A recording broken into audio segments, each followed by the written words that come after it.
Hey, John, how's it going? It's going pretty well, Veronica. I'm excited to record this episode. Wow, that is so punk rock of you. It's true. I think recording a good podcast episode is kind of the new punk rock. Yeah, I think competence is punk rock. Superheroes are punk rock. Everything is punk rock these days. Veronica, that list, I think listing is the new punk rock. Wow, you know what's even more punk rock than making lists? Complimenting each other, like just randomly, just for fun. Complimenting is the new punk rock. Should we start Yeah. this show? Oh my God, that is the most punk rock idea you've ever had, John. Whoa. Thanks for agreeing with me. Agreement is kind of the new punk rock. Wow. Toot, toot.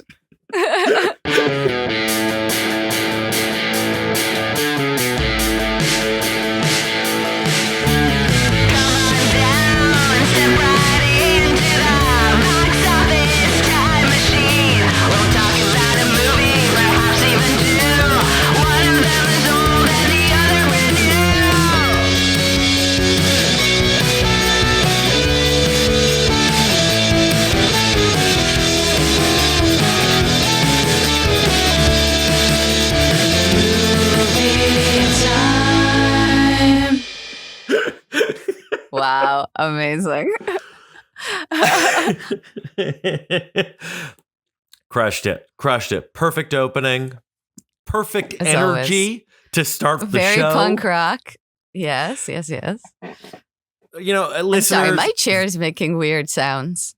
This might come through with the audio, but apparently a bunch of bolts or ball bearings have been falling off the chair that I'm sitting on for like the past few months, and my boyfriend, whose chair it is, has yet to fix it, so it keeps making increasingly louder creaking sounds. It seems bad. That seems like eventually, are you just going to like collapse on camera? I mean, we'll see. We'll see. Now that would be punk rock. Hi, I'm John. Hi, I'm Veronica. I'm still sitting. And this is a weirdly sleepy opening to our episode of Box Office Time Machine, the show where we look at the number one movie at the box office, either from the current weekend or a weekend from the past or last weekend, but then also this weekend, which is the case for today's movie, James Gunn's Superman. He's a man. He's so super. I don't know. Yeah, that is the famous Superman theme song. That's John Williams' classic Superman theme song. He's the man. He's so super. Da da da. Exactly. Yeah. You know, you've heard it. You've heard it thousands of times in your life, so it should be of no surprise for me to sing it in this moment. Now, for our listeners who aren't getting to enjoy seeing us on our YouTube in visual, you should know that Veronica has now persuaded me to join her in doing cartoon backdrops, virtual backgrounds on the show. So that's something Very you could see rock. if you joined us. It is so punk rock. You know what's punk rock? Actually talking about the movie we're here to talk about. Okay, I'm maybe the first thing not punk rock, but okay. You know what's weird? Right. It seems like right now, if I was watching, I'd be like, I don't think they liked the movie, but I actually really liked it. Yeah, me too. I had a great time. I guess we can start with like our histories with the thing. We watched The thing we Superman normally do. for this podcast. I feel bad because it's like oh my God, normally I am gonna fall. Hold on.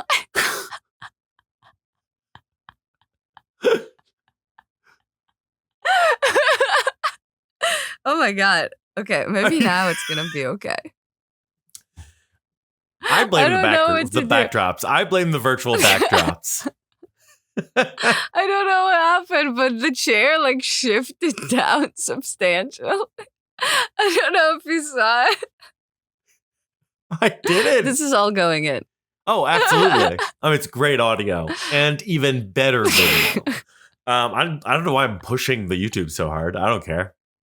Engage with our content however you prefer.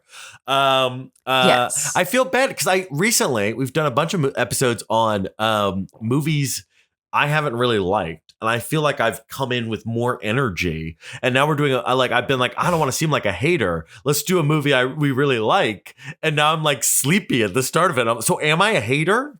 Do I just like get energy from not liking a movie? I mean, I don't know. It might just be that the whole background thing distracting you. It sapped up all of your energy, and then my chair broke. A lot was going on. Yeah, I thought this was really fun. My bar was low because I feel like I'm more of a hater of comic book movies than you are, just in general. My bar for them is far higher. And this was really, really fun. I had a great time. Now, a bazillion years ago, we did the original Superman, the Richard Donner movie for this show. And I think that is 78. So we did that 7 years ago? Yeah. I think so. We've had the podcast for a while. Well, when people listen to how smoothly it's going right now, you could tell that clearly we're pros. The part where they stopped talking for a while because her chair almost broke, that is professional. That is well-oiled machine right there. Yeah. So we did that episode. I think I liked that movie more than you did. It was about 3 movies in one. I think we had issues with that. But probably since that conversation was apparently 7 years ago, I guess we can redo this part of it. Veronica, what's your history with Superman? My history with Superman is that I really, really, really loved the show Lois and Clark, The New Adventures of Superman, when I was little.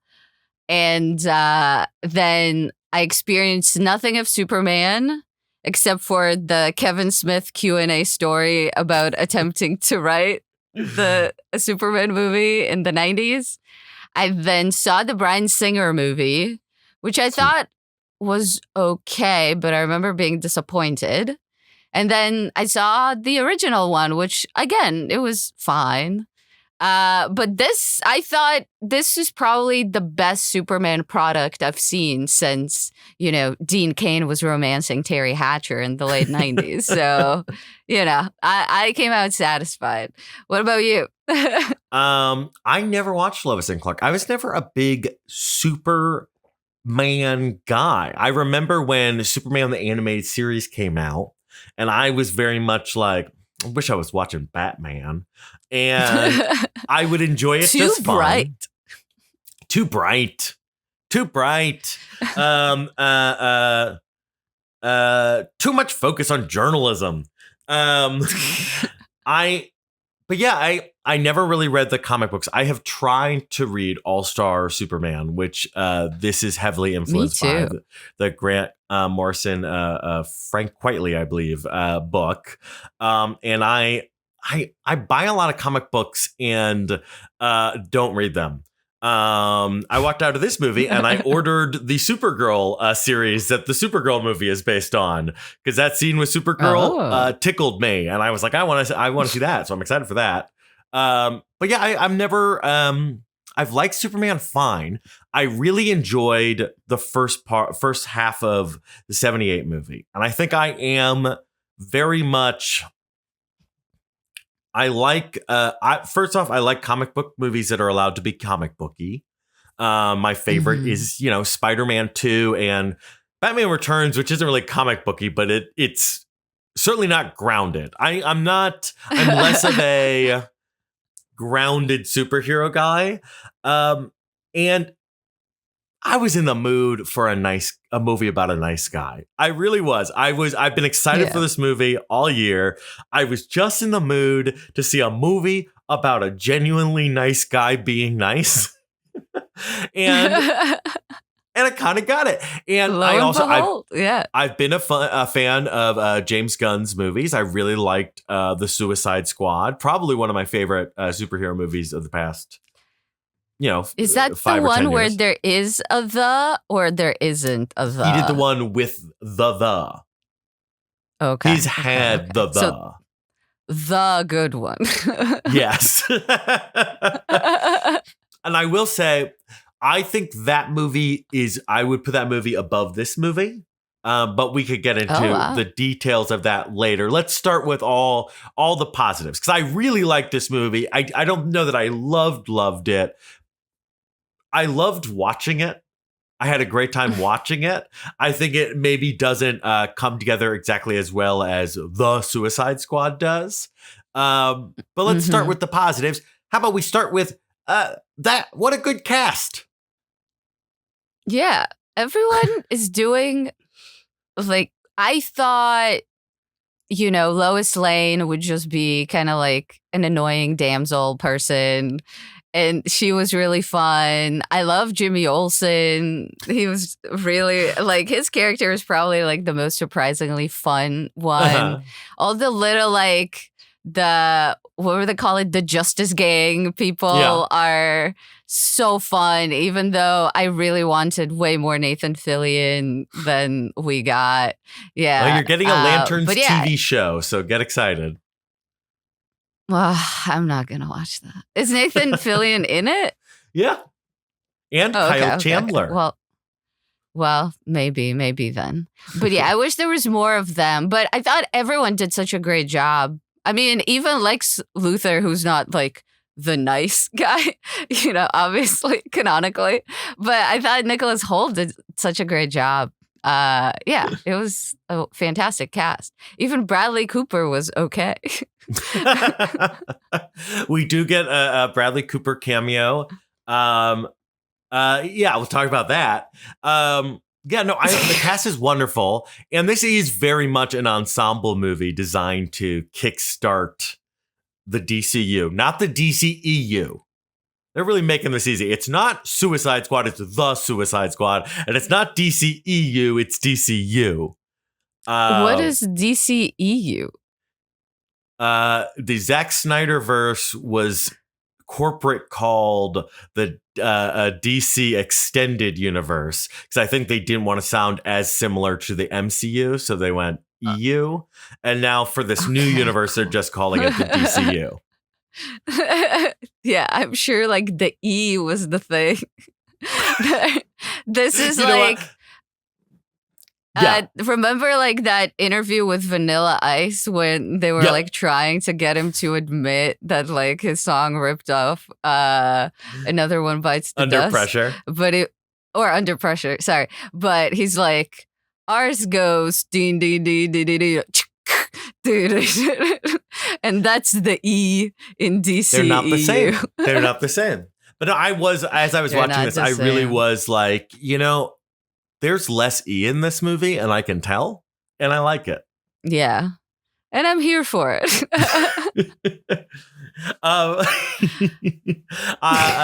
It's a great cast. It is a ton of characters, and I think they do a good job.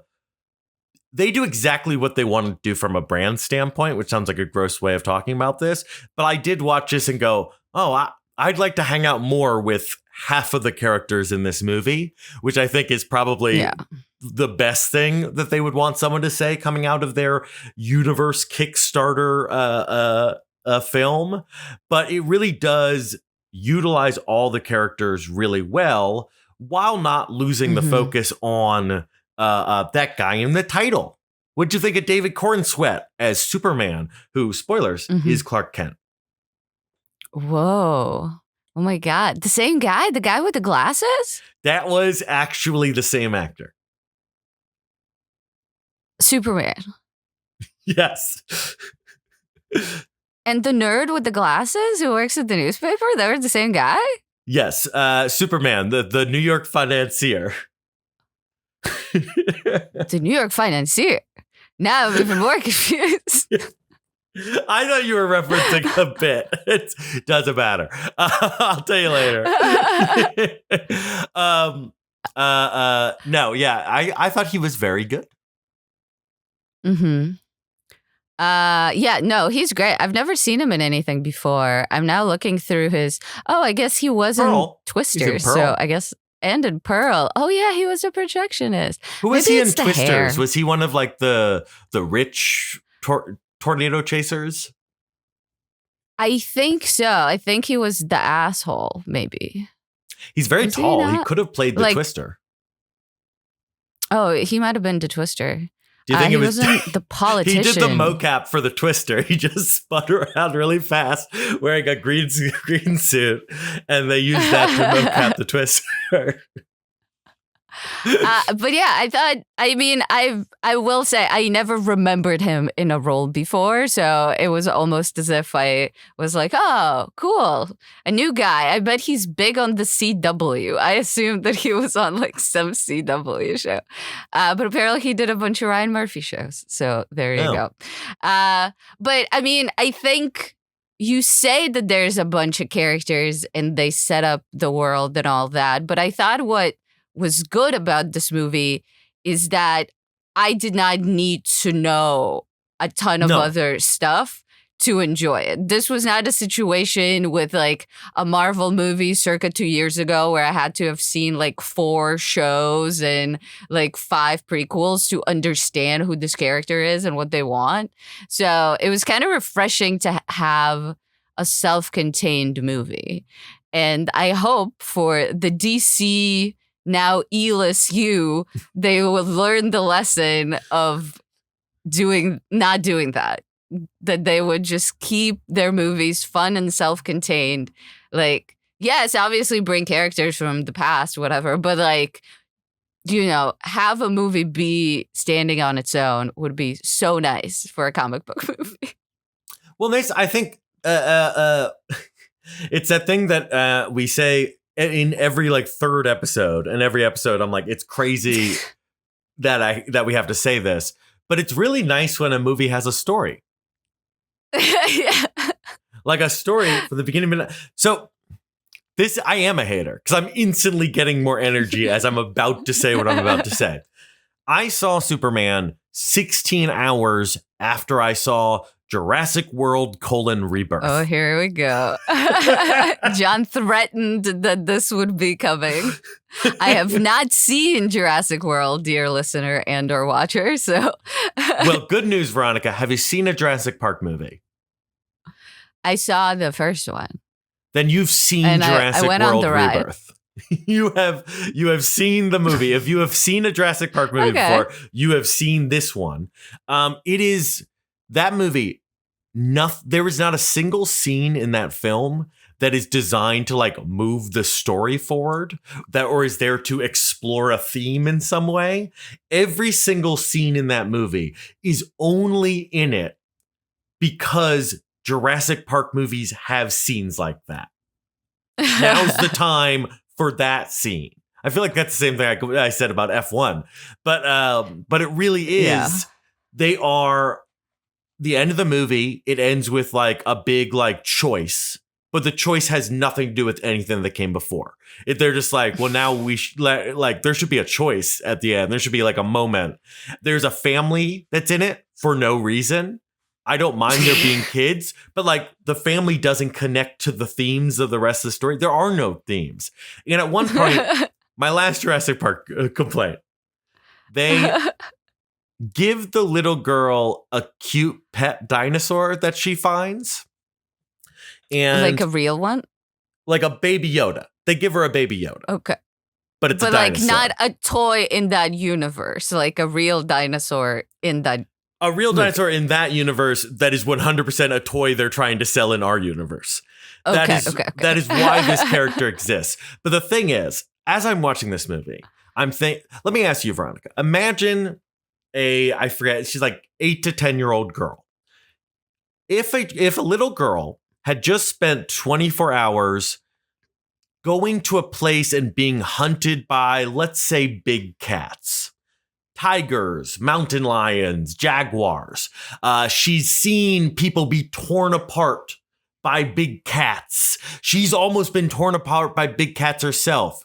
Do you think that little girl, after 24 hours of that, would want a pet kitten?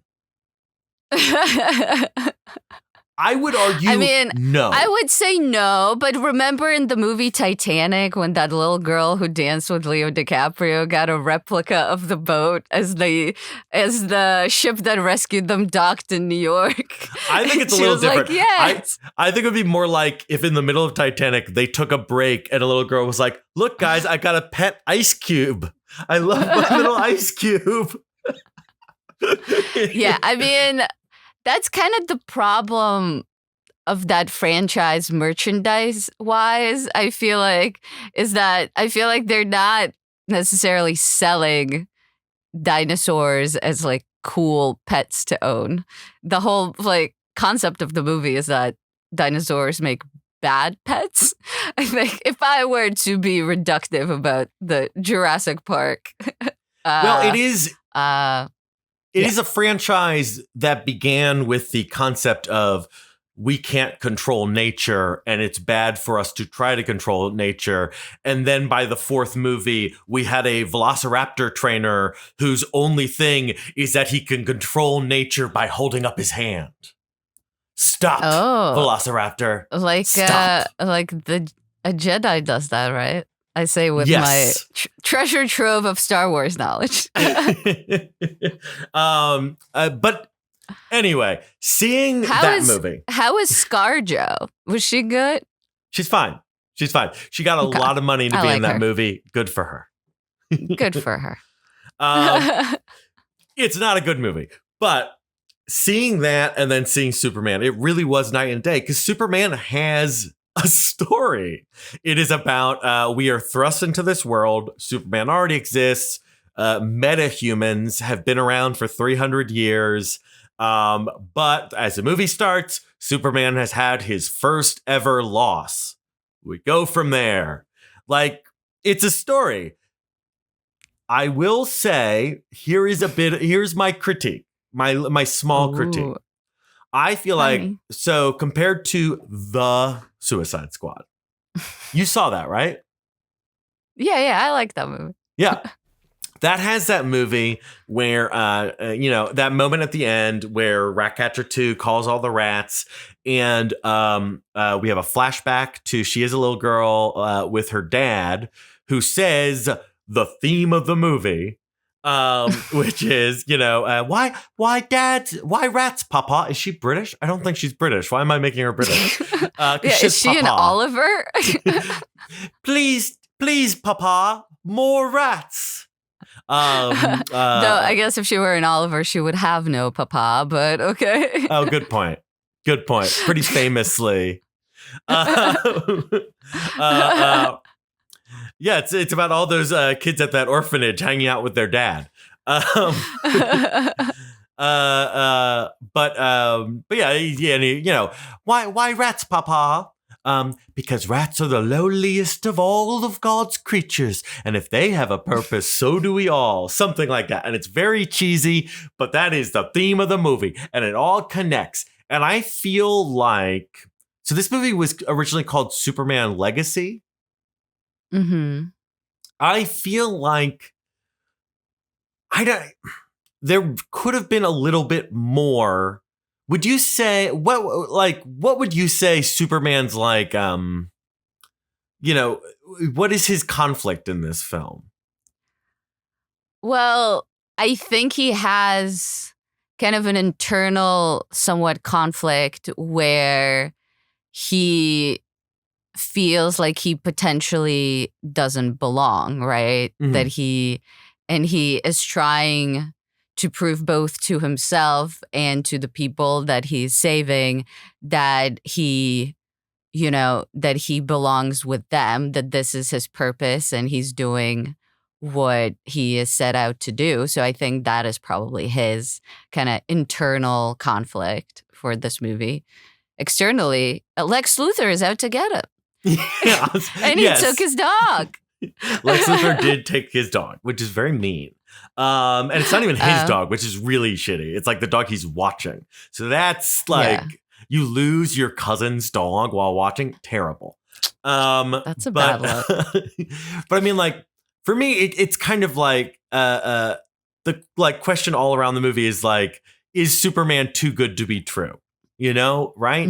Like that's what the people are asking. That's what Lex Luthor is saying. Like he can't be this good. And then we get, you know, the message from Kal-El's parents, which is less good than he expects, and it makes him question. And he's had his first loss, and he's like, maybe I'm not. I just feel like a little bit more could have been spoken to that idea.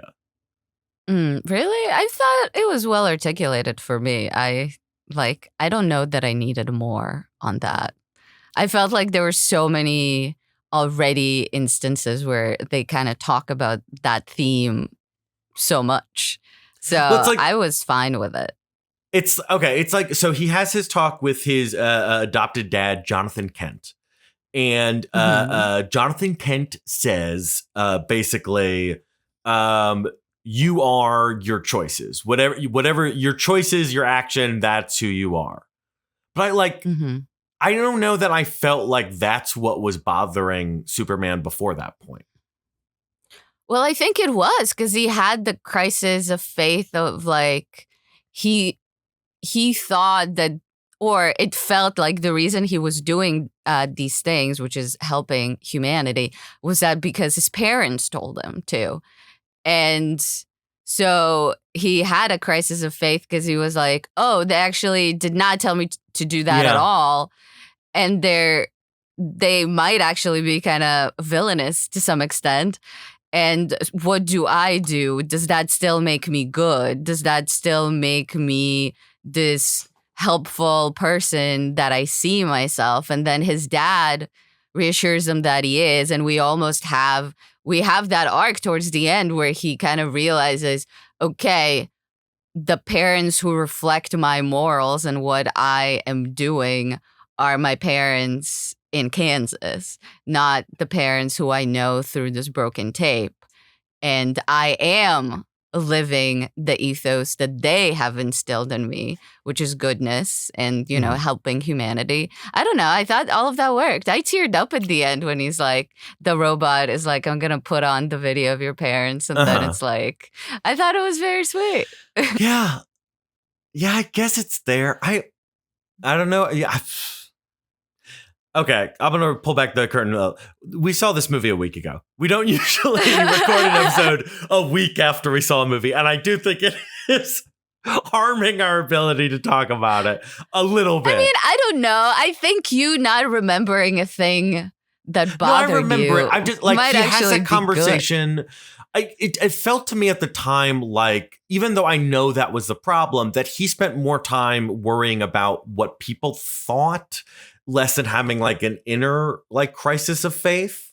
I felt like but I guess it is there I'll have to watch that scene again where he's talking to Lois after losing the dog and after everyone's turned on him. It's the scene where the Justice Gang is beating up the interdimensional imp behind him. It's possible that everything I'm asking for was very clearly stated in that conversation, and I was just distracted by the interdimensional imp fight, which was very funny. So I don't know. That's fair. Look, I liked it. I liked it a lot. Yeah. I loved how everything came together. I feel like, again, the bar is so low. Yeah, but there was just like, it's a script. It was kind of involved, as we said, a lot of characters happening, a lot of stuff, but like it all worked towards the same thing. Just like the fact that, you know, like the small stuff almost is like Lex Luthor's girlfriend that initially we're like, oh, she's just like, you know, like a joke of like sort of like, you know, whatever the name of Jeff Bezos's current wife is. Like that's like the parody of her or whatever. I mean, Lex Luthor is Jeff Bezos, right? I mean, we're all in agreement on that. But anyway, and And then like she actually does have a role in the plot, and it's really fun, and it just all the pieces are there to both be fun but are actually like functional pieces of the plot. And not just like throwaway gags that are just random nonsense, which could also be fun, but I feel like it just is overused in lieu of actually making something that coheres together in a nice way. And maybe it is because they wrote the script before they filmed the movie. I mean, maybe that's the secret sauce, but you know, they announced Jurassic World Rebirth, something insane like 8 months ago, something crazy. Like David Koepp probably got half a draft off before they started making it. And it's like I said, like there's a family there just because Jurassic Park movies always have children. That's the only reason they're there. And in this movie, the Justice Gang is there on one level to help set up this world has superheroes, but they're also there to be inspired by Superman at the end. And they're there for Mr. Terrific to help Lois to break Superman out and all these things, you know? And it's speaking of breaking Superman out, when he gets locked in that prison, everyone talks about how do you make Superman interesting? And I think the trick is right there in that scene with him trying to simultaneously not get sucked into a black hole while also protecting Metamorpho's, was that his name? Metamorpho's son, Joey. Baby Shrek. Yeah, like that's the thing. It's not as much. Yeah, you have like 2 fights per movie where the danger is Superman getting hurt himself. But the rest of the time, the danger is helping other people. Can he save all the people? Can he save the little CGI baby? Can he save a CGI squirrel? He saved a squirrel. I feel like I will say there's like in this movie, there's and that's always kind of like in the back of your mind. It's like you always show like, oh, it's like that lady who's like was about like a bridge was about to fall on her or something. And then Superman was like there and allowing her to cross the bridge. Meanwhile, the whole city is like broken up into 2 pieces. And we're kind of expected to believe that like, oh, she was the only casualty potentially. He was very fast. He's very fast. He saves a squirrel, Veronica. Also, like, there are people out there as the city, like, breaking up. I guess there's a part of the city that's across the bridge or something. And they are, like, just there in a garden party or something like that, still at the garden party while, like, like, Lex Corp headquarters or whatever is breaking up. And they're like, yeah, we should wait. We shouldn't rush into anything. Let's just like stay where we are. Look at the destruction. Those priorities. Years ago, I don't understand. True story. Years ago, I was in a commercial. I was in a TV commercial. It's true. Did not get paid much. They really ripped us off. They said it was going to be regional for a short time. Then it went national. We should have gotten paid a lot of money. But we did not. But anyway, one of the other guys in that commercial does a lot of background acting work. I haven't talked to him in years, but I still follow him in social media. And he's one of the people at that garden party. Oh, that's cool. Yeah, he's also. But no. Oh, no, go ahead. No, he's also in like another scene. But anyway, but yeah, no, it's they're like that's not gonna get to us. I feel like exactly. Honestly, if you live in a world with Superman, like if you live in this crazy world, there is shit like that happening constantly. I think you just would eventually adapt to, oh, there's a Superman fight 5 blocks away. Well, I'm not gonna stop eating brunch. That's 5 blocks away. Like if I stopped eating brunch every time Superman had a fight 5 blocks away, I'd never finish my Eggs Benedict. Also, like Superman is going to come at the last second and rescue me. That's obviously going to happen because it happens all the time.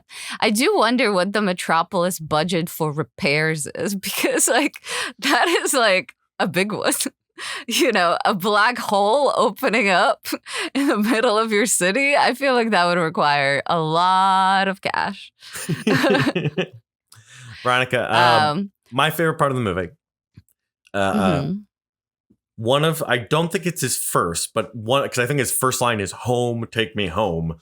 But one of Superman's first lines in this movie is "Golly," and his last line in the movie is "Darn it." Aw, wow. The Kents raised him right. No cussing. Kindness is the new punk rock. Yeah. Another thing that was that I thought was really good was the relationship between him and Lois. It reminded me because that's when he first brings up the punk rock thing. I really loved the scene of their interview. I thought that was really, really good. And I like that, she was able to be competent, as I said before. I think I maybe this is wrong, but I remember the previous Supermans, not New Adventures of Superman, the Lois and Clark show, but others. She was always kind of like damsel-y, and like she gets stuck somewhere and he has to like help her out or some shit. And here, I don't know. Does he save her once? Does he save her at all in this movie? I don't think so. She saves him. Yeah. I don't know. I thought that was really cool. Also, her apartment is amazing. I want like all of those book walls that she has, like all of those like bookshelves. It's really nice. I mean, I guess in Metropolis they also pay journalists a lot more. You think that's nice? Remember 78? Margot Kidder's got that giant like patio that he can fly down on. Oh, that's right. Yeah. I mean, the fortunes of the news industry have turned. But then again, maybe Lex Luthor is actually propping up the. What is it? Is it the Daily Planet? That's theirs. It's not the Daily Bugle. I hear that should be the next movie. The Daily Bugle. Lex Luthor should buy the Daily Planet and then change the op-ed page. What was the Washington Post op-ed Bezos change? Yeah. It was like there were only going to be pro-capitalism or some stuff like that, and we're not going to be about identity politics. Lex Luthor has posted on X. I shared this note with the Daily Planet team this morning. I'm writing to let you know about a change coming to our opinion pages. We are going to be writing every day in support and defense of two pillars: personal liberties and free markets. We'll cover other topics too, of course, like how Superman's bad, but viewpoints opposing those pillars will be left to be published by others. I am of America and for America. Lex. Is the last part really true? Yeah, I am of America and for America and proud to be so. Fuck yourself, Jeff Bezos. That is such a weird thing to say. That is something that a villain would say. That is like something like a Morton Joe will say. I am America. You could take so many. If you were writing a supervillain, you could take so many. Let's see how many sentences in this could be used for a supervillain. Viewpoints opposing those pillars will be left to be published by others. Or will they? Our country did not get here by being typical. And a big part of America's success has been. Is it actually evil, or am I just putting an evil spin on saying it? I mean, listen, I don't think there's anything inherently wrong in saying that America has good qualities and is a good country in many ways. I'm not one of those people, but I feel like, if the intention is to then actually go against the freedom that you want to protect, that's where the problem is. I'm excited for us together to fill that void. All right. That could also be a line in a porn movie. Yeah. Sex Luthor. So John, who was your favorite reporter in the Daily Planet newsroom? Rachel Brosnahan is so perfect as Lois Lane. But she's so good. I mean, Skylar Gisondo, how do you pronounce his last name? I Righteous don't know. Gemstones fellow Skylar Gisondo, we'll say. His Jimmy Olsen, like they say they're going to make a TV show about him. Yes, absolutely. Absolutely. I would watch a silly show. They'll base it on the Silver Age Jimmy Olsen comics, which were always like him turning into a gorilla or something. Do that. And then, I love inexplicable ladies man Jimmy Olsen. That being said. Yeah. Do you think, I'm sure Skylar Gisondo, very happy to be in this movie. Great payday, great role for him. But do you think he's at all insulted that like every like review of the movie's like, that guy is a ladies' man? It's hilarious. Really? Is that what the reviews have been saying? That sucks. Well, I always thought he was very cute. I feel like they're like I saw people like who are like how is that possible? Like they just didn't get that it's a joke.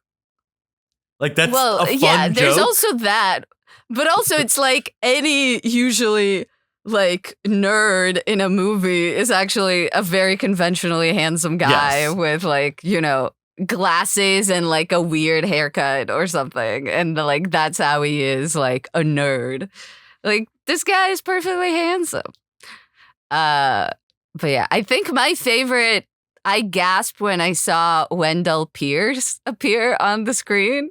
I was like, hell yeah, Bunk in the Daily Planet. So excited. But yeah, I kind of wish there was more of Wendell Pierce. I mean, not that like, you know, it's not, what's his name? Perry? No, that's Perry White? No, Perry White is Spider-Man, is it not? No, that's J. Jonah Jameson.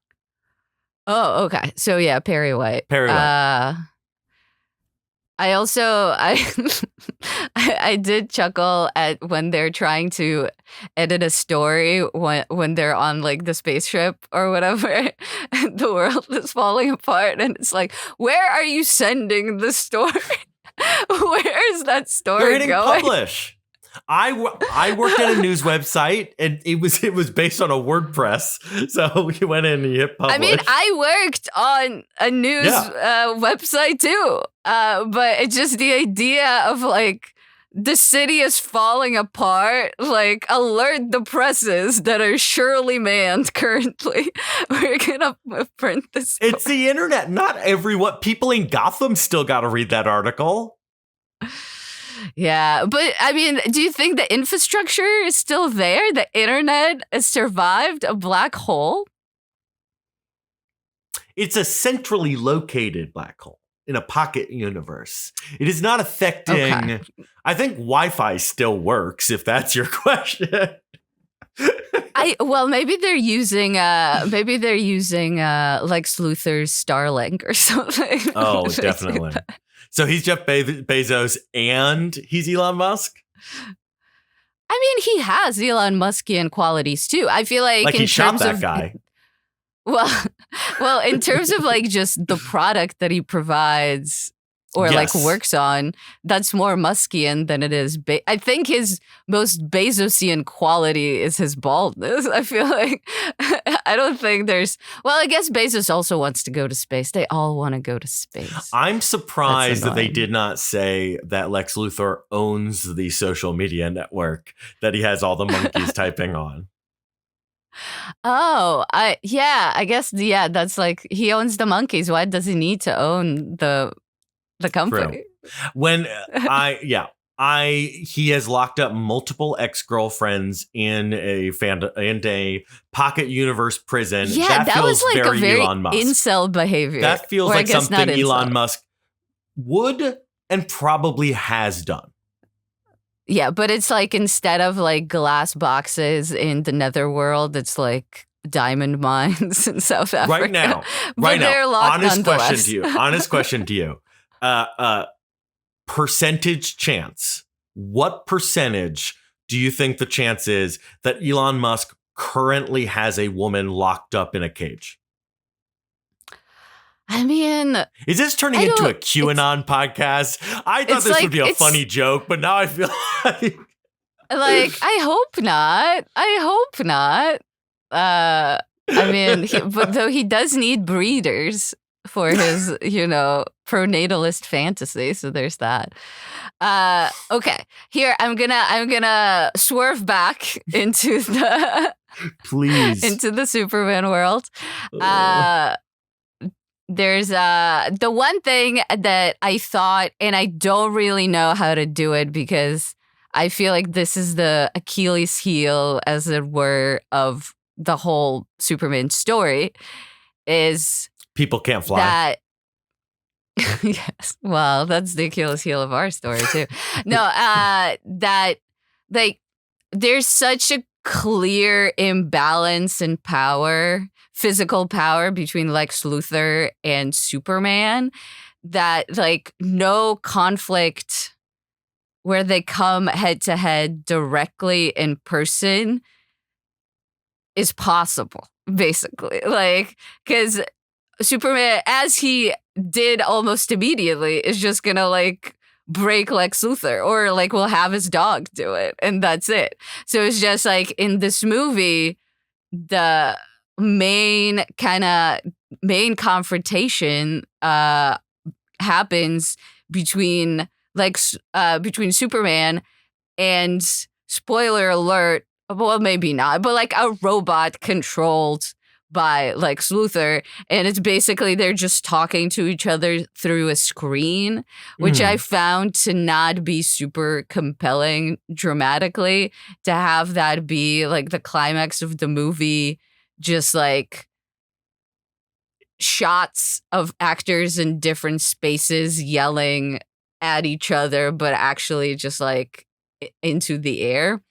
And I don't know. I didn't find it as compelling. Yeah, I don't mind that. I mean, Superman, that's why Lex Luthor tries to destroy Superman in other ways. He destroys his public opinion. He blah, blah, blah, blah, blah. But I felt like of course, the fight still worked to me because I think Nicholas Hoult plays his hatred so well that him just like spitting out fight moves in an office still worked for me. Plus, it just made he's so hateful and so hateable in this movie that like I think you like that's a great villain thing. Come down here and fight me. No, I'm gonna sit in my little office.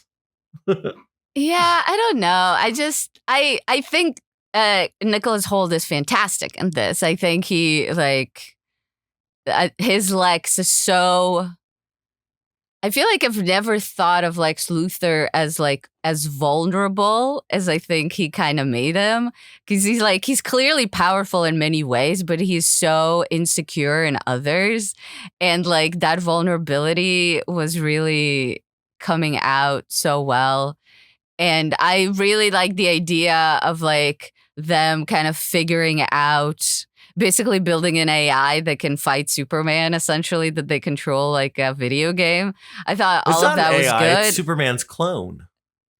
Well, but they studied him, right? Yes. Or something like that. That was kind of the idea. And then they kind of infused the software with the ability to basically predict his every move and every vulnerability, which I thought was great. But I just thought that like, maybe it's also just like that twist didn't really work for me. That like, oh, it's like, a Superman clone underneath like the hood of this like, robot or whatever, like man that they've been using.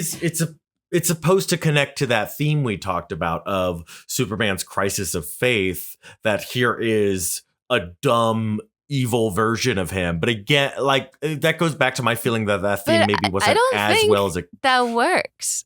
Yeah, I don't. Yeah, I guess. I don't think that even that. I think if they had, because the fact that it is Superman himself, currently as it stands, doesn't matter. It could have been anyone.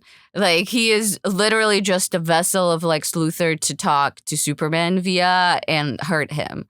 But if they did want to play with the duality of like, oh, this is actually the Superman that would have been had he heard the full tape initially or whatever, I think, as you say, they should have done something like pretend, like basically like had Superman actually be villainous, and that would be like the clone, like doing kind of bad shit. And then there's sort of like this media controversy around like, oh, Superman is now killing people. Like, what is up with that? I thought he was supposed to be our savior.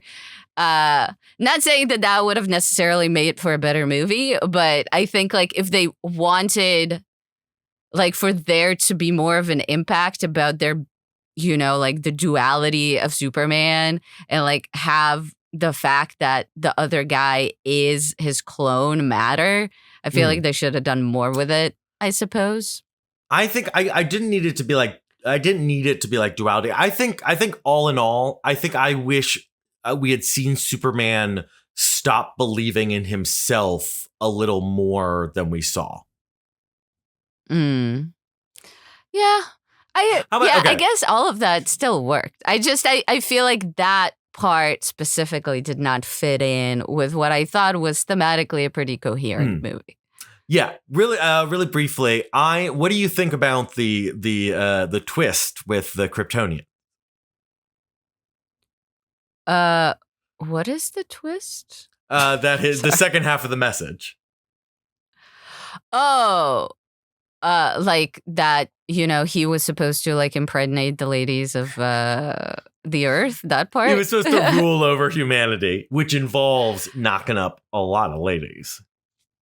I mean, I thought that worked. I thought it was good also because it was like, it kind of allowed Lex Luthor to not be entirely villainous either. It was like, okay, like obviously he wants to bring it down wherever, but it actually like brought in some justification for him to do it that kind of landed on their lap, which I thought was pretty good.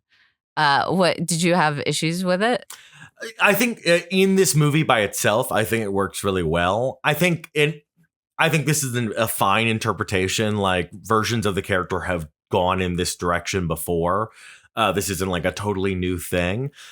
It's not my favorite version, I think, of the story because first off, like as the movie was coming out, and rightfully so, James Gunn and others were pointing out, much to the chagrin of Dean Cain, your favorite Superman, they were pointing out that Superman is an immigrant. It's an immigrant story. And there is something weird to me. I like it better when he's the best of both his parents' influences combined. Especially like as an immigrant story, it's a little weird to be like, oh, actually, your home culture is evil. It's just, and that's not what the movie is saying. That's not what the movie is saying at all. I just think it's a better immigrant story if the Kryptonians are, at the very least, his parents aren't bad people. But we're going to presumably explore that more in Supergirl, which I'm very excited to see. So, well, there might be even more to that tape. They can keep finding more missing parts. It would be like, maybe the next one, Bradley Cooper is like, Bradley Cooper is like, hold on. I should have, I said, I meant to say something else or whatever. It's like, were you recording this? No, this was just like for us. This is like a fun take for the family. Actually, what we want him to do. I also, it's not necessarily evil per se. Like if you were sending your child to live amongst like basically cavemen, like it would make sense to be like, take over and teach them society. Like in their view, the people of Earth are like ants. So like, I guess it's still and we don't know not their culture. Maybe polygamy is a big thing over there. Yeah, maybe it's positive. Yeah, maybe polygamy over there actually means that the women are respected and are opting into it knowingly and have all the support that they need, and there's no emotional abuse, and it's all great. Who are we to poo-poo the Kryptonian culture of harems? Who are we? Yes. Yeah, maybe they are like Mormons. Maybe they're the Mormons of their space planet. I want them to keep going in that route where for some reason in this DCU version, Krypton is Utah and the Kryptonians are a very clear Mormon analog. We've seen, the story started, Siegel and Schuster, Jewish writers. They created Superman kind of as like a Moses parallel. Then for years, starting with like the movie in 78, and certainly in like the Snyder films, it was more of a Christ figure. Now I think it's time for Mormon Superman. For the one true religion. Joseph Smith. There are planets. Doesn't everyone get a planet? And they like the Mormon you faith? get a planet. Well, he also the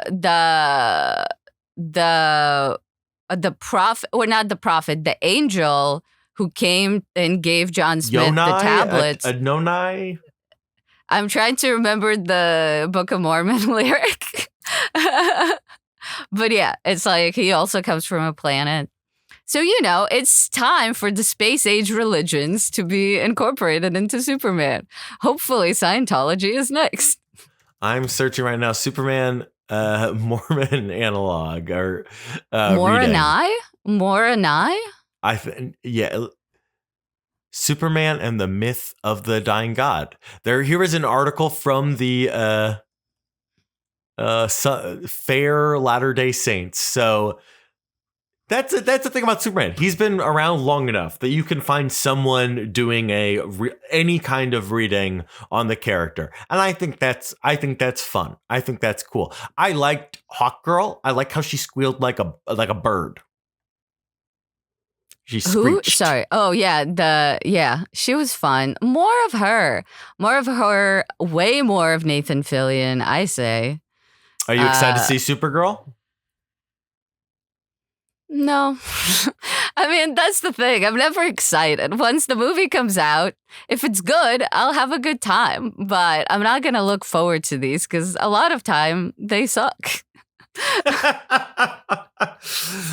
I don't think we could say it any better than that. So let's rate this thing. All right.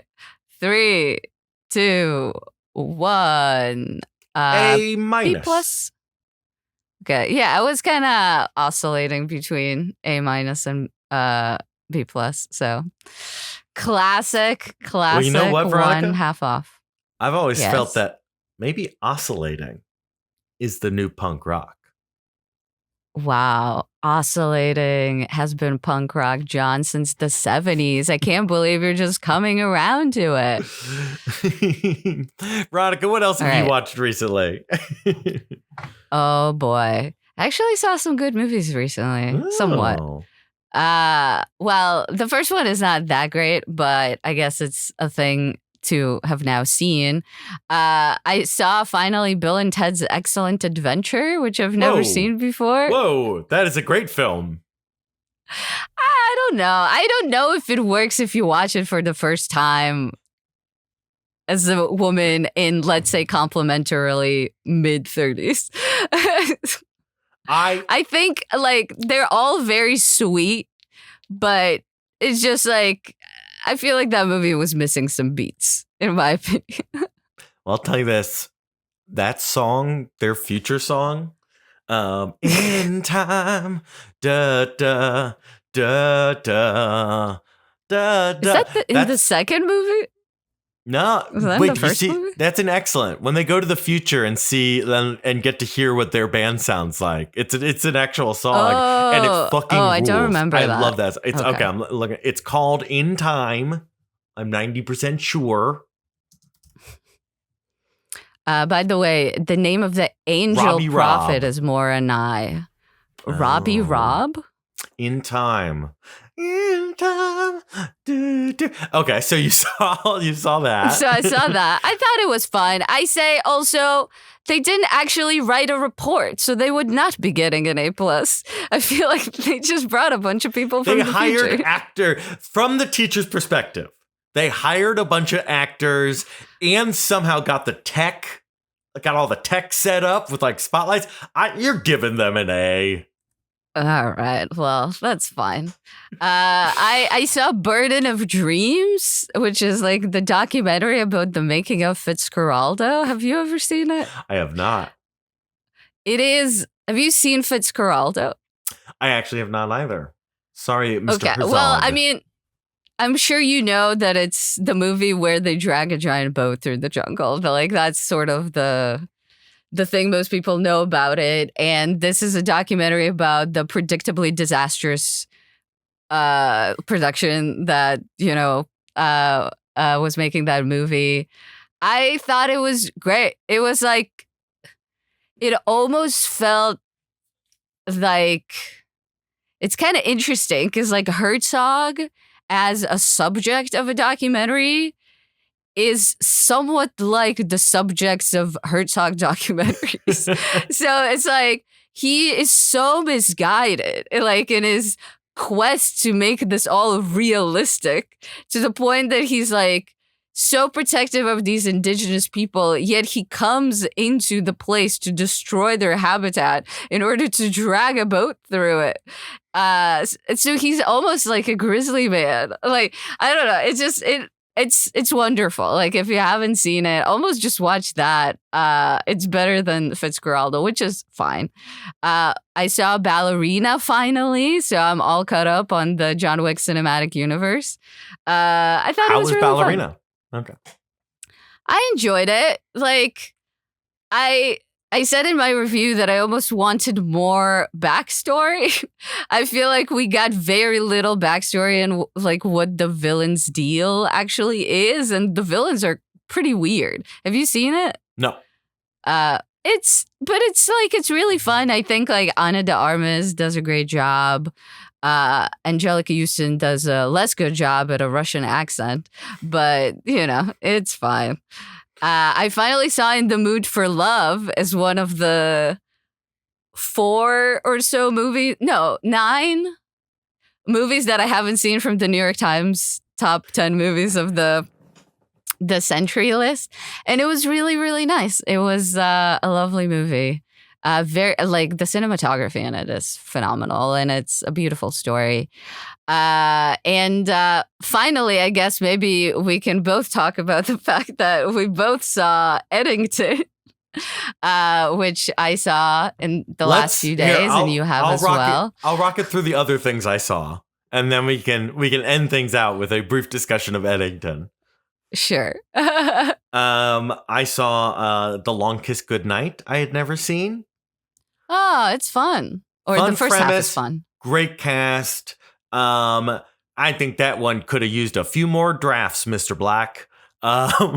It feels like, how we talk about movies feeling like two separate movies.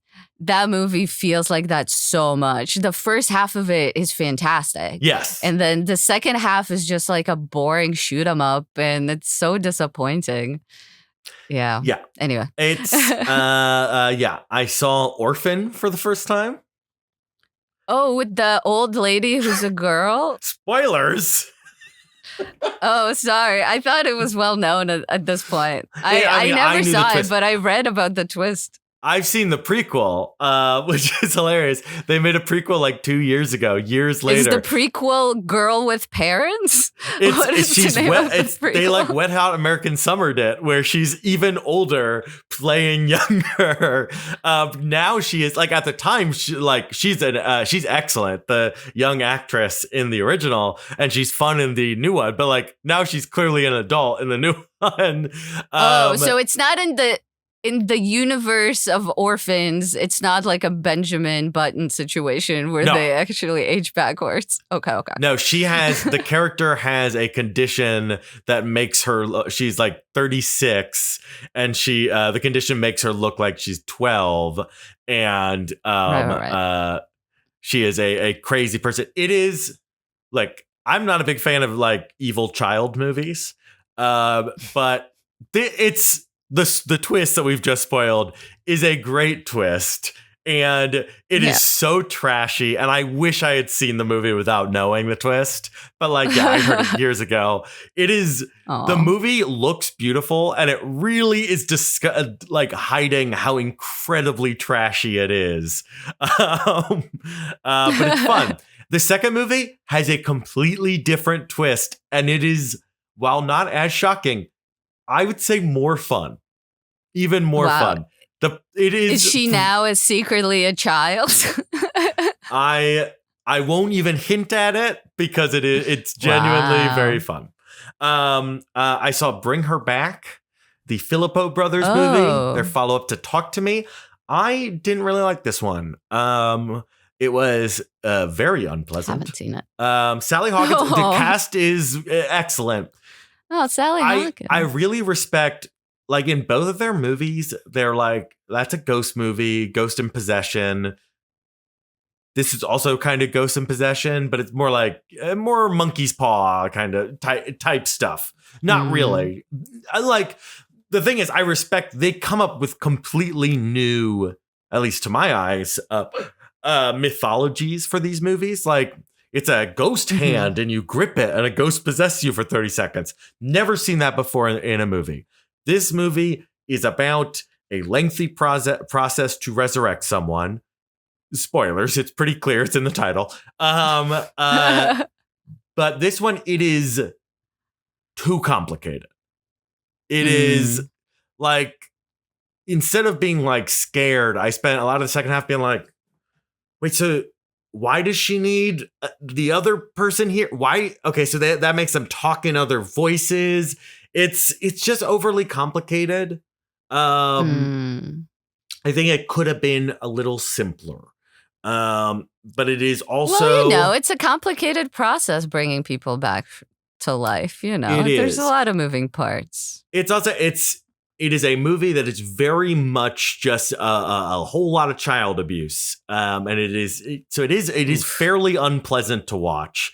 Not as unpleasant as the movie The Black Phone, which I did not like, and I'm not thrilled to see the sequel. But The Black Phone, a movie which is basically like, ooh, do you think Ethan Hawke's going to rape that child? He might, boogity boogity boo, which is just, I found very unpleasant. This is much better than that movie. I did not like The Black Phone.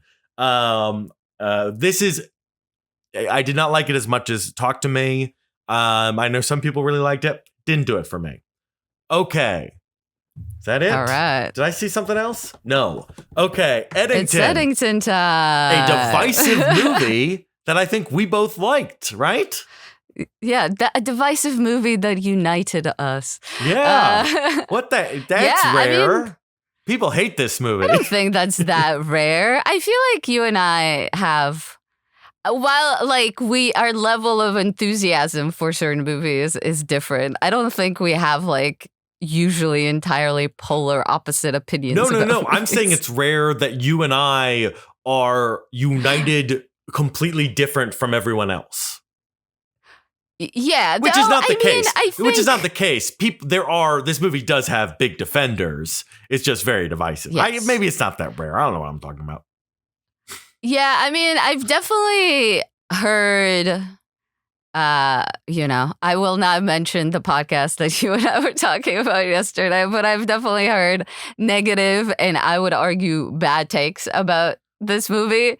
But yeah, I thought it was great. I mean, I've grown to be an Ari Aster fan, like a legitimate fan, because Hereditary, I was like, yeah, this is fine. I liked it before like all the horror started. And agreed. And I love Midsommar. You had more reservations about it than I had. I really enjoyed it.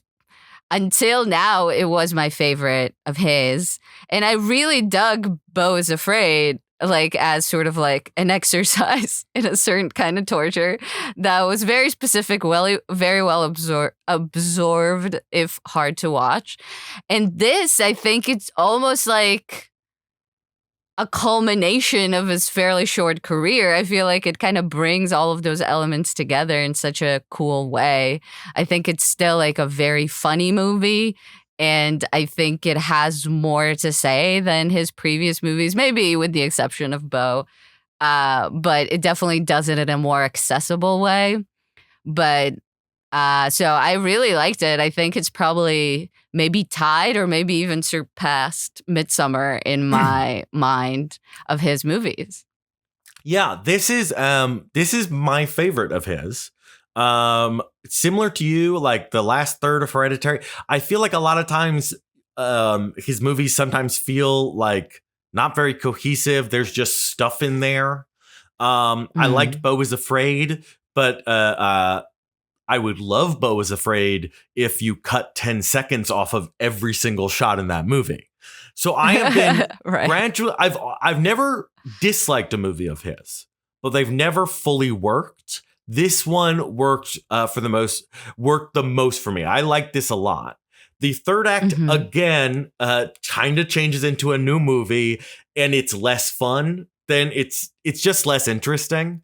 All the characters are so fun and interesting, and this world he's built where every character is connected. The first hour, basically every scene reveals a new connection between the characters in a very fun way.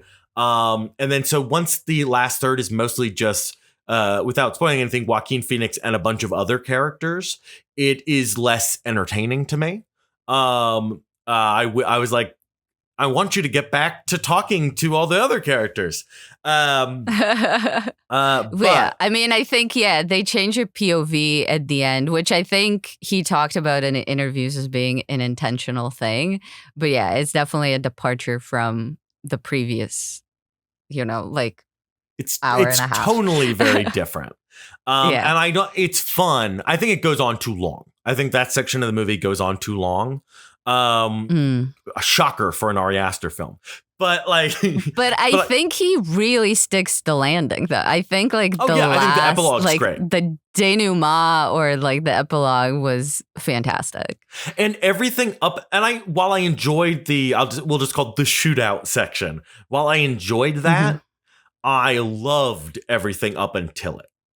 And a lot of people are attacking this movie for, they say it's easy satire, but I mean, I think there's a difference between, this is not easy satire.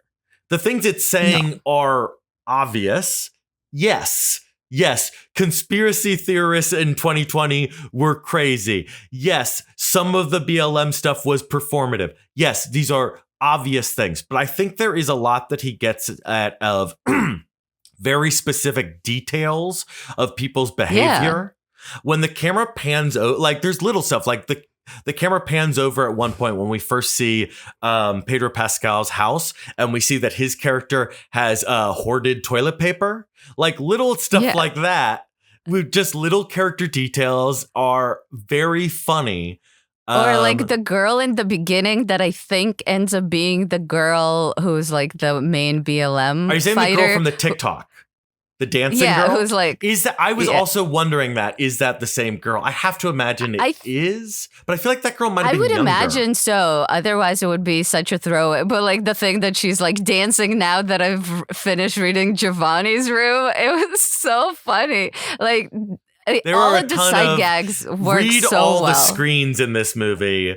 It takes you see his crazy car with all his stickers for a while. It takes a while for you to be able to see that there is a massive, if you can, massive typo in it. I think it would be great on when you get it on home video or streaming or whatever, to pause on at some point there's a board that has a bunch of slogan ideas on it, and I really want to read them all. I'm sure they're gonna be fantastic. But I feel the thing, I don't know, maybe I'm gonna be provocative right now by saying this, but I feel there's just, I think a lot of people are uncomfortable, especially I would say the culture writers on the left, with the fact that that this movie, I don't want to say both sides, but it introduces problematic things about the side that they are ostensibly, for the most part, in agreement with. And I feel this is the movie where they are still afraid of voicing an opinion, which is sort of the thing that this movie also kind of satirizes. And I find it kind of depressing that is the case. Maybe this is not the reason. Maybe they legitimately, there are things not to like about this movie. I mean, I really like it. I mean, there's valid criticisms about it, but I feel the criticism of both siding it or the criticism about like cheap shots or lazy satire, I feel like they are definitely, in my opinion, way off base. Yeah, I think there is. I've seen a lot of the enlightened centrism attack leveled at this movie, and I just don't. I don't think that's true because yes, it mocks both sides, quote unquote, but one side is depicted as annoying and the other side is depicted as crazy and violent. And I don't think those two things are equal. Well, yeah, that's kind of the thing that I feel like. And I listened to a very good interview with Ari Aster where he was essentially talking about how after 2020, we've grown so distrustful of the other side that there is nothing or very little that we would believe the other side on. And it's very hard to communicate where you assume that everything the other side is doing is a lie or bad or villainous. And I feel like all of those criticisms about this movie are kind of making its point sometimes where it's like, you can't admit that certain aspects of BLM were performative. What is that that's not gonna harm the movement, you know? That's just like, and on the other side, obviously, like, I mean, I don't know if there's any critics on the right that have even reviewed this movie, but like, you know, you can't admit that conspiracy theorists are harmful and have very bad ideas. You can still believe in the other stuff you believe in. It's just like, we can't even see that little ground. And I don't know, it's pretty depressing.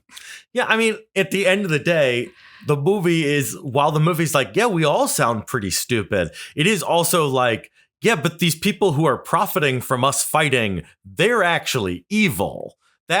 We should probably not just let the lying grifters and you know, it's a movie where at the end, the winners are tech companies and Marjorie Taylor Greene. That's like, which unfortunately is how things went in 2020 leading up to today. Yeah. Yeah. I mean, yeah, it's just like, it's such I was so surprised because I feel like, I mean, maybe not surprised because I am a fan, but just like, when you read the synopsis of it, it's like, oh, it takes place during COVID. And you're just like, oh, God, like, what is this going to be? And then it actually is. It's probably one of it's the funniest movie I've seen this year, for sure. It's like, and it's just in like surprising ways. It's interesting. It's original. And it's also, like, another thing that kind of annoys me about the people who are hating on this movie is like, these are the exact same people who are like, oh, Hollywood doesn't make anything new anymore. Or like, you know, like there's no original stories that Hollywood releases. And when someone does make a genuinely original story, they like shit all over it for like, I would argue not actually reasons related to the movie. They shit all over it because maybe like the politics are not exactly at the right place or whatever. It's just like, ugh. I was curious. It is very funny. I think Friendship was probably funnier and possibly even Companion. Yeah. But wow, those are all A24 movies, aren't they? The Laugh a Minute. Yeah. Wait, is a Companion not have been like A24? Friendship is sort of like, I feel like Friendship is Ari Aster adjacent in terms of like, oh, he produced it. I'm pretty sure he produced it. Well, there you go. Let me see. Let me just double check that. I'm pretty sure I saw his name in the credits. Did I make this up? I mean, maybe you just wanted it to be true. But yeah, no, I mean, he is producing a bunch of stuff. He produced Death of a Unicorn, which was not one of the funniest movies I saw this year. I didn't like that movie. But yeah, Anyway, people should go see Eddington. Try seeing it in a movie theater, potentially, so that, it makes money. Yeah, and because it's very funny. It's very funny. It's very good. Oh, we didn't even talk about, I will say, I was, again, just surprised by how much I enjoyed Austin Butler, who I don't like. I think I'm on the record of saying that I didn't really like his character in Dune or the way that he played his character. I haven't really liked him in much, but I really dug his interpretation of, essentially, potentially Russell Brand. So yeah, he was great. Yes, I'm still trying to find proof that Ari Aster was involved in the production of Friendship, but maybe I'm completely off base because I cannot find anything that is saying that. Oh well. Yeah, right. no, I the whole cast is wonderful. The kid who plays Pedro Pascal's character's son, who's just such a little dick. He is very he's funny. Such a shithead. Very funny. Good. And that part where Joaquin Phoenix's character says a mean word in the PA is very funny. Yeah. There's so many funny parts. There's so many just also just cutaway jokes. Like the scene at the dinner table with one of the kids. I'm not gonna say more, but I thought it was probably the funniest. But yeah, many good where things. That kid ends up is very funny. Speaking of Marjorie Taylor Greene, it's very funny. Right. I get it being divisive. I think this is one that people will look back very fondly on. I think it does capture something very real about that year, and also both in general and more importantly in the little details. I think it gets little details about the stupidity of that year very well. Yeah. I liked two very good movies this week, and then also the movie I thought was fine. Yeah, good for America. Great. So this should have been an old movie weekend, but last week we're we really want to talk about Superman, and then we didn't have time to record till a week later when we'd half forgotten the film.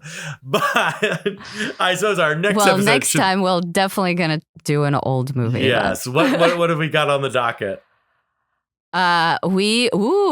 Potentially something fairly recent. Mission Impossible: Rogue Nation. We have a movie I forgot existed. Four Brothers. Remember that movie where Andre 3000 is Mark brothers Wahlberg. With Marky Mark. I feel like if we do Mission Impossible: Rogue Nation, it will just turn into our second episode in 2 months of just us complaining about Final Reckoning.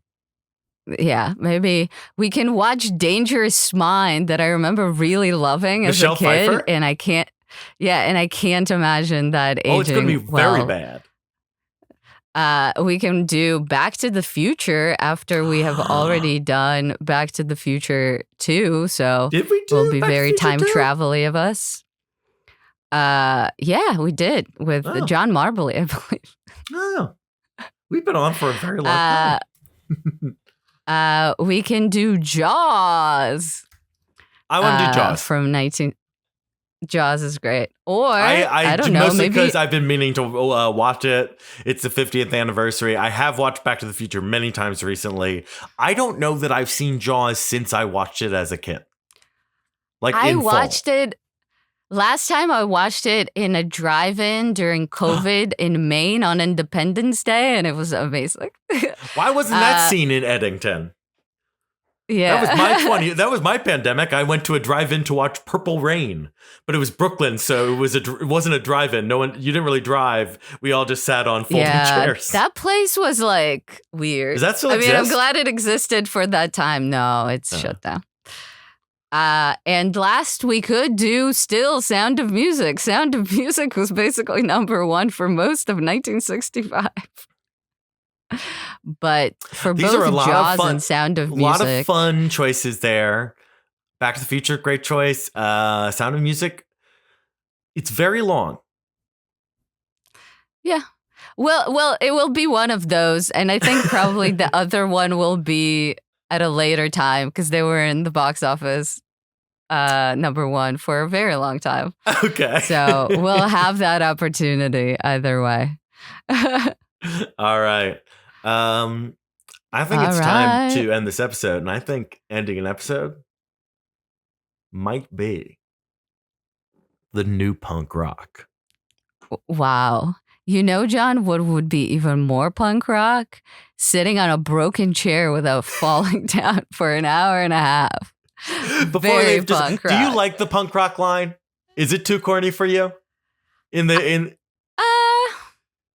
thought it was cute. I liked it. Yeah, I thought it was corn so corny. Sweat. I like how corny it is. Same with him saying golly. I like it. Superman's very nice, and I like that. And liking movies is the new punk rock. Toot toot. In time, do be excellent to each other. Wild Stallions forever. Toot toot. Toot toot.